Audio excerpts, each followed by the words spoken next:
some government policies succeed or don't succeed as much as we would want them to. So especially in the case of clean cooking, uh, and uh, and what are the other aspects that influence the success or partial success of from whether it's uh, economic issues or in this case gender relations, the status of women in society, and how that influences the so on. It's a very carefully done piece of work involving very large surveys and took a lot of time and contribution.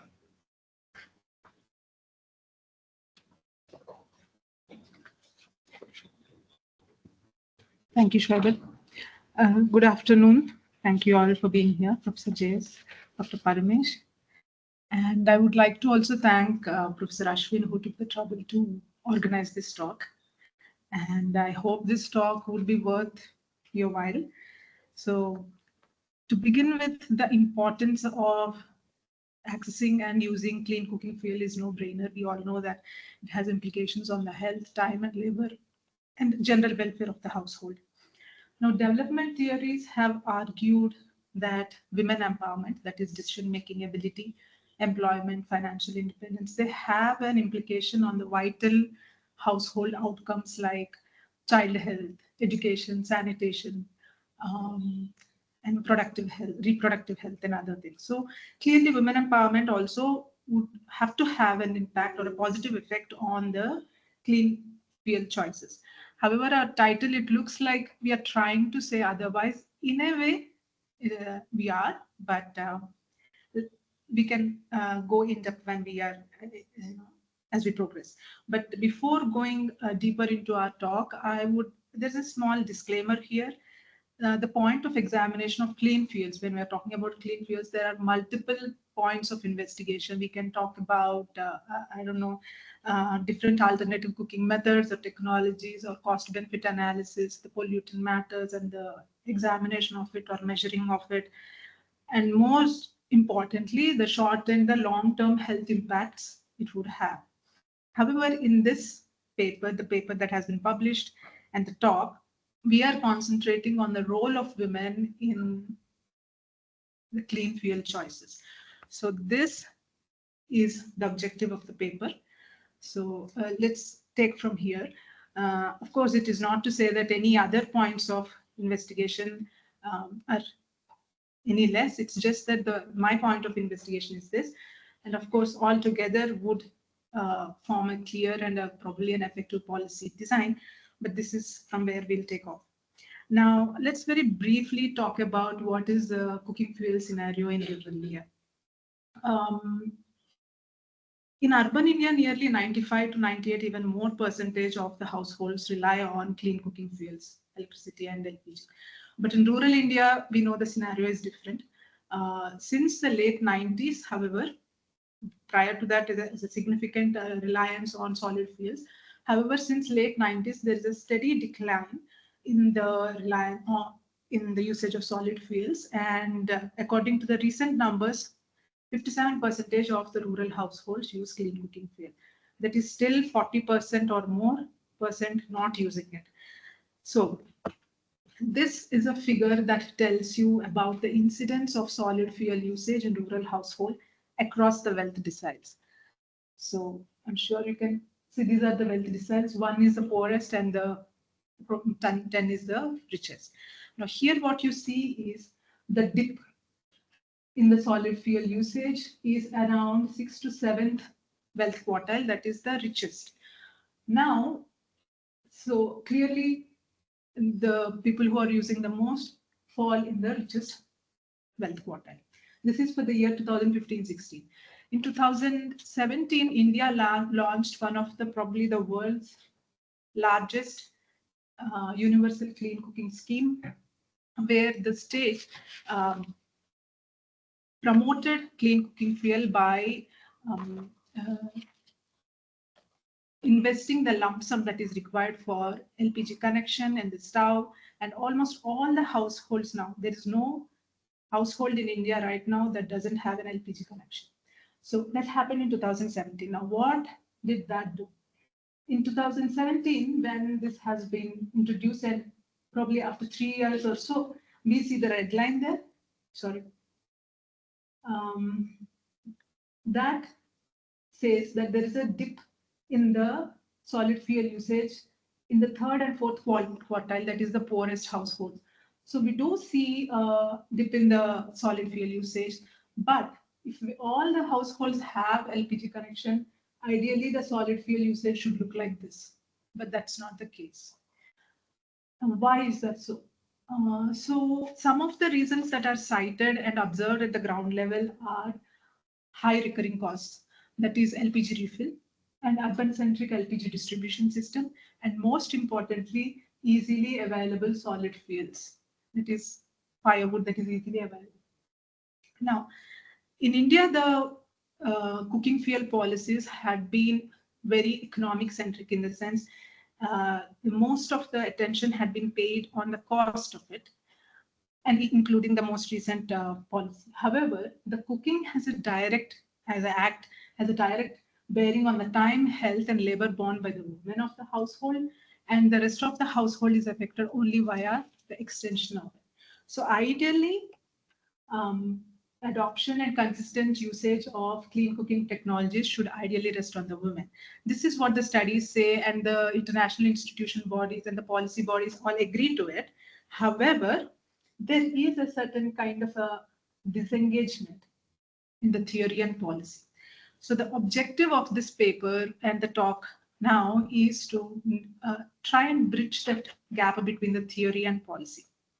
Now, this is how, again, I'm just reiterating the objectives here. The objectives are: do all the factors that improve women empowerment promote clean cooking fuel, at least in the same way? Does women empowerment neutralize all the economic and cultural hindrances in opting clean fuel? Is that so? So these are two at the point of investigation for us. And why are we doing this exercise? Number one, we are arguing to put women at the center of cooking fuel policies, which hasn't happened so far. The second one is also we are cautioning against relying on women empowerment too much without accounting for the context in which women empowerment has to be exercised. Are there any limitations? So this is why we are doing this exercise. Now let's go ahead. This is just the structure of the presentation. First, I'll just very briefly give you a review of the literature on which a study based or borrowed or relied on, and then data and method, theoretical frame, results, and then just conclude with the discussion. Now, this literature extensively dealt with two women empowerment indicators that positively influenced the household choice of clean cooking fuel. One is employment, the second one is decision-making power. Now, employment influences the fuel choices in two ways. One is the time spent and the earnings of the woman. Women have or they do not have the next best alternative to their time, that is opportunity cost of their time. Secondly, when they are engaged in the paid activities, it boosts the woman's household bargaining power. So in these two ways, women being employed ought to have a positive impact on the household's choice of clean cooking fuel. The second one is decision-making power. Studies have relied on several proxies, several variables to define what is the decision-making power.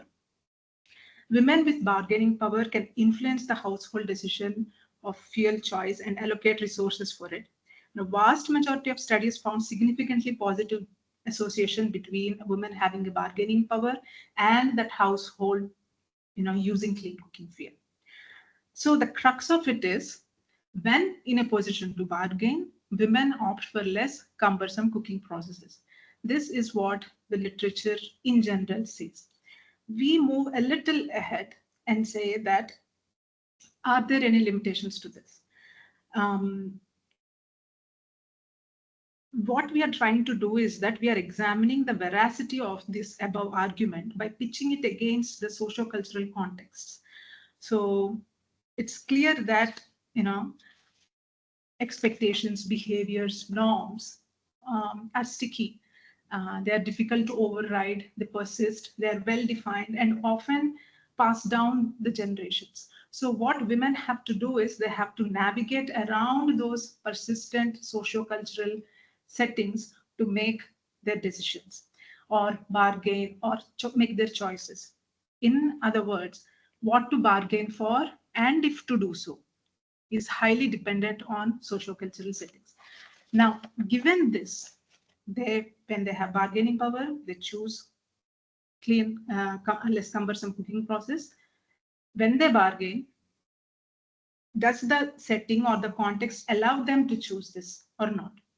Now let's move on. I'll just briefly talk about the data. Here we used a National Family Health Survey, which is since 90s, it has been conducted by International Institute of Population Studies, Mumbai, and vetted by Ministry of Health and Family Welfare.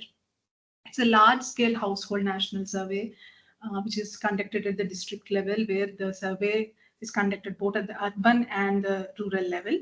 So along with major health indicators, this is the kind of information that the survey provides. Socioeconomic characteristics of the household, household amenities, household member information, and what is more important for this study is women empowerment indicators.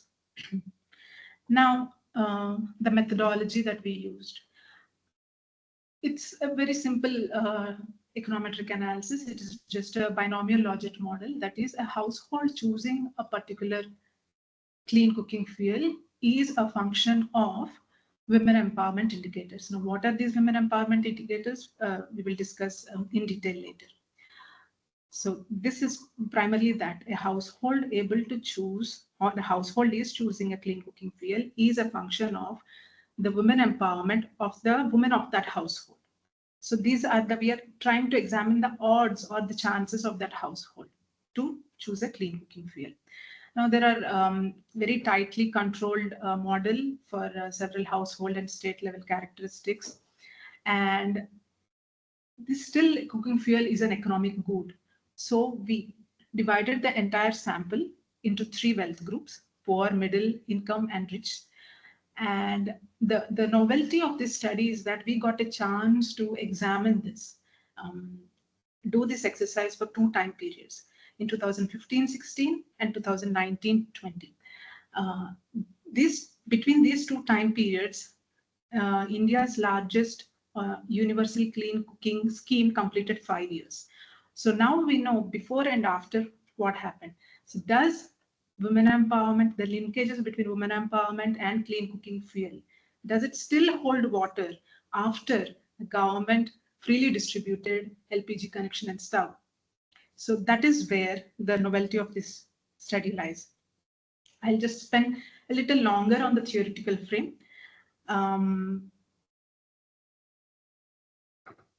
There are the 3 empowerment indicators we are talking about. 1, decision to spend, financial independence, and opportunity cost of women's time.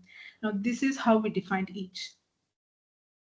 A woman of the household is considered to have a decision-making power if she can decide on the household purchases and at the same time has a say on her husband's income and how the husband income is going to be spent.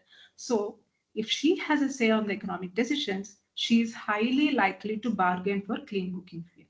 That is the hypothesis. Now, the second one is financial independence. This is how we define financial independence of the woman. If she has an access to cash, which she can use on her own, or has a bank account. Now, the hypothesis here is if she has access to resources, setting aside some on clean cooking fuel would be easier, and at the same time, easier to bargain with the household to set aside some resources for the clean cooking fuel. Now, the third one is time. So if woman of the household spends her time on economically remunerative activity as opposed to the arduous task of collecting and cooking with the firewood, maybe the household is likely to release her from this labor intensive and time consuming activity. So this is the hypothesis. Now we argue that, as I said, are there limits to women empowerment? So we are trying to examine these limits in 3 domains. 1, individual, 2nd, household, and 3rd is the society. So given the point of query, we identified 3 character or three factors in each of the one factor in each of these domains. At individual level, we are talking about the awareness of women. That is, we are defining it as this. Does she have access to newspaper or radio at least once a week? So we hypothesize that a woman who is aware of the ill effects, the awareness of ill effects, this is the best we could do with the given data. This is the proxy. If a woman is able to access the TV or, sorry, not TV, newspaper and radio at least once a week, we assume that she is aware, and we hypothesize that a woman who is aware of the ill effects of burning solid fuels is highly likely to exercise her empowerment to choose clean cooking fuel. So the second one is gender relations. So this is a little tricky one because it's quite subjective. The assumption is that the hypothesis is that gender relations at the household either deter or promote the woman to exercise her agency in promoting the clean cooking fuel. Now, how do we define these gender relations? In NFH, the National Family Health Survey that we are using, we have certain questions like that. So these 6 questions are used to kind of calculate a score. You can call this distress score or control score. So as the score goes up, you can go through the questions. They're self-explanatory, as in once the score goes up, it indicates that the trust or the gender relations in the household are weaker. If the score is lower, the gender relation is better. Now, what we hypothesize is that it is less likely that the woman would spend or bargain if she thinks or if she has historically experienced that it might not be approved or disagreeable by the spouse. So this is the gender relation score. That's how we defined it. The third one is the societal rules and regulations, how it might impact the way women exercise their agency. Here, there might be several, but we picked on her freedom to mobility. So because we are talking about LPG refill, where the women have to have an access to the marketplace to get the LPG refill, travel, and maybe get back to her place. So this needs her to access the marketplace freely. So this is how we defined the societal level norms and regulations. Can she go out to market and outside of the village alone? Is she allowed to or not? Now, the hypothesis is that it is unlikely that she would bargain for something where accessing it would earn her a backlash from the community. So this is how we defined the 3 probable limits of exercising women's agency. The last one is the employment, right? Of course, employment is just not one factor. It depends upon the time she spends and the pay. So if woman is paid in cash, not kind, as in like she's not working in exchange for a good or a service, not a barter system, that means she's sending a strong signal that her time is well spent away from home rather than engaging in arduous task of cooking. So it is highly likely, as I said before, the household would, release her from this and therefore choose clean cooking fuel. Time spent. If she is working occasionally or seasonally and not year long, that means that her labor and time is available, freely available. She can always seek out some time to pick up firewood, cook with it, and still go back for work. So this is the framework. In short, these are the 3 indicators. These 3 indicators, the studies already proved that these 3 indicators are key for promoting clean cooking fuel. We argue that blue is also equally important. They make decisions, they make their choices, they argue or bargain for it, depending upon the context in which they are. So let's go for the results. So what we are going to do is that these three indicators, we are going to go independently and see what we observe. What we talked previously is all hypothesis. Let's see if that is true when we are actually working with data. So what you see here is the increment in the odds of the households. The odds are measured in percentage here. So increment in the odds of the household to use clean fuel if the household has a woman that has a freedom to decide vis-a-vis the household where the woman does not decide freely. To give an example, that is in a medium income household, a household where a woman has a freedom to decide is 18% highly likely to promote clean cooking fuel than a household where women cannot decide. So here you can see that red thing there, it says it's statistically insignificant.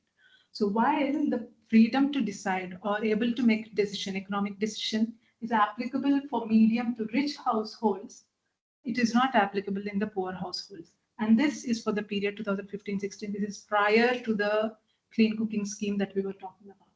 And let's see what happened after the scheme has been launched and 5 years after that, what happened. Here you can see that in the poor households, once the connection has been given, once the stoves has been distributed, then the household, then the women had a say, or their say had a value in refilling the LPG. Now, as I said, these all are context dependent. So let's see at each context what happens. Let's go on and see what happens when a woman who can decide but is unaware or aware of the ill effects of solid fuels. Clearly, the blue one is the one with households where women are able to decide and are aware, and the other one is are able to decide. That is, they reported they are able to decide, but they are unaware of it. Clearly, the odds are either insignificant or less.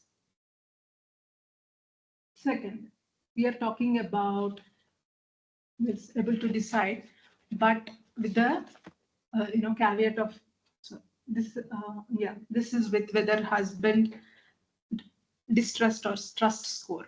So if in the beginning, that is here in the first period, it is not very clear.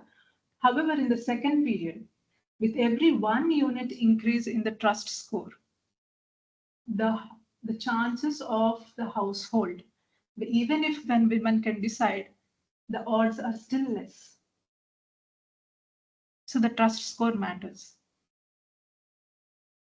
Finally, the decision to spend vis-a-vis her mobility to access, her mobility and able to access the marketplace.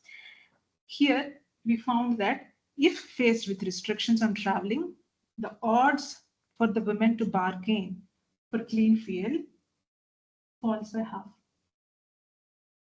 Even if she can decide, she wouldn't go for something, as we said, very hypothesized, with the fear of backlash from the community.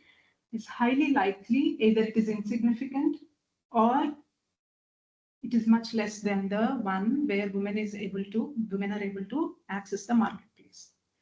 So this is decision to spend. And next one is financial independence. Now, financial independence, we assume that if women have access to cash which she can use by herself, it's highly likely that she would promote or ask for or spend on clean cooking fuel. And here you can see that it is actually true. It's more like in the case of poor households, and it is true for both the time periods. Now let's see what happens when a woman is financially independent, but aware of the ill effects and unaware of the ill effects. When unaware of the ill effects, the chances are always less than when she's aware of it. What happens to this? Here,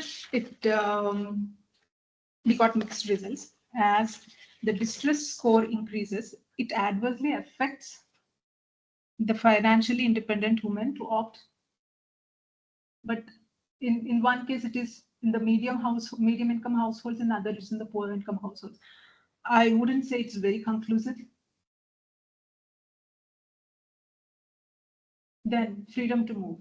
Freedom to move still has, in both the periods, if you can see this, in the poor income households, this is the time when, remember, when the LPG connection and the stove and everything else have to be borne by the households themselves. Here, whether she can move or not had no statistically significant impact. However, here, this is after the connection has been given, after this, all the households had stoves to use. This is the time when her ability to access the market had a statistically significant impact on the odds of the household.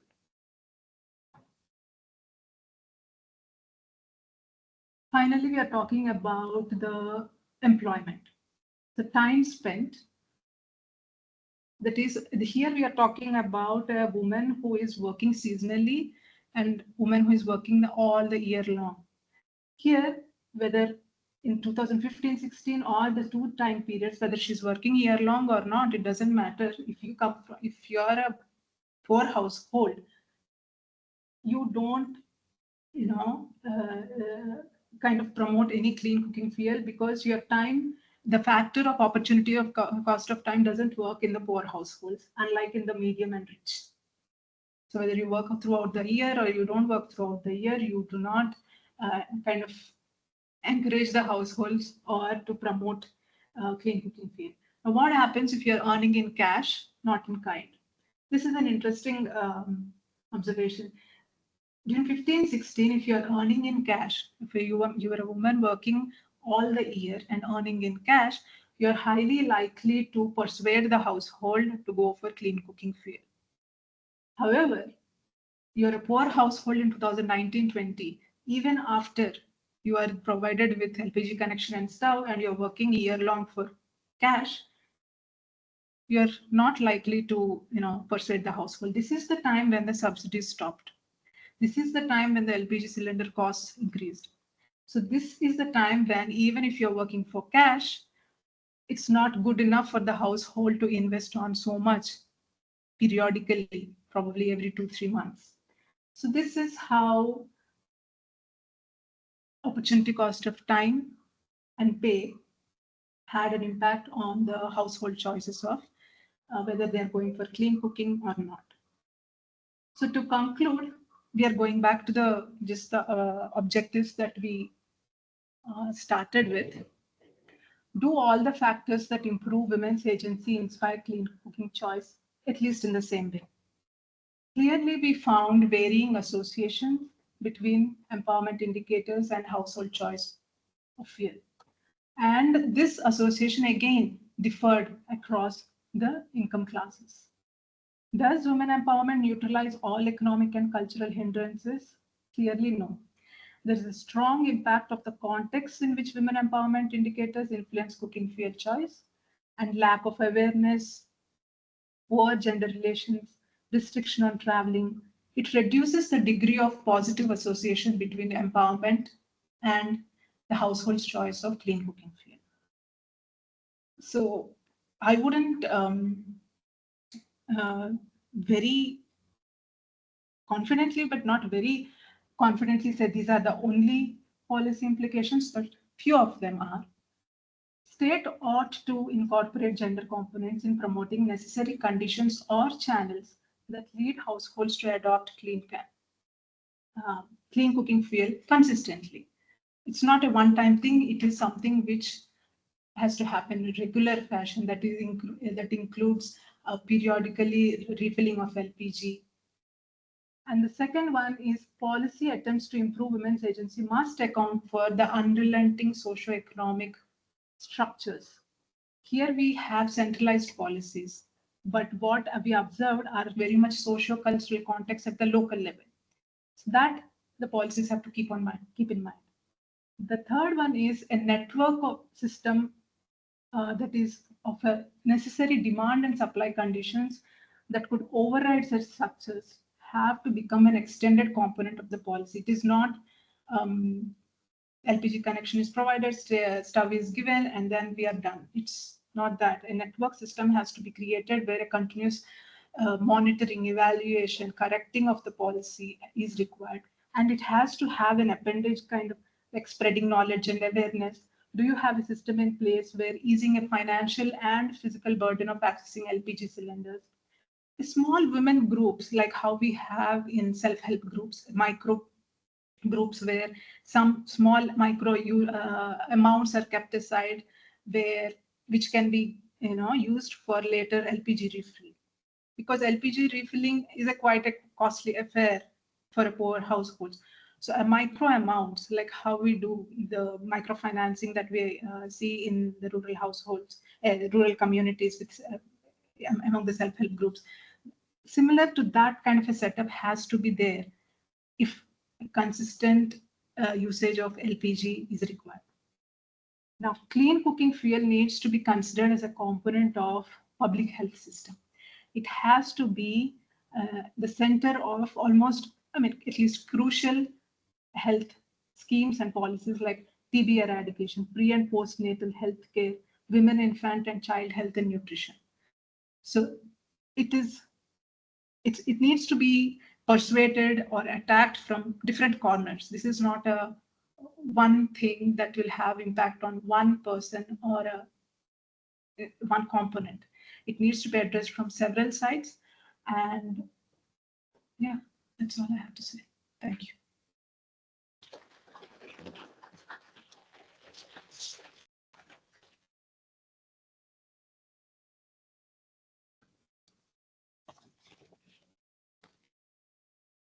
And request Dr. Parmesh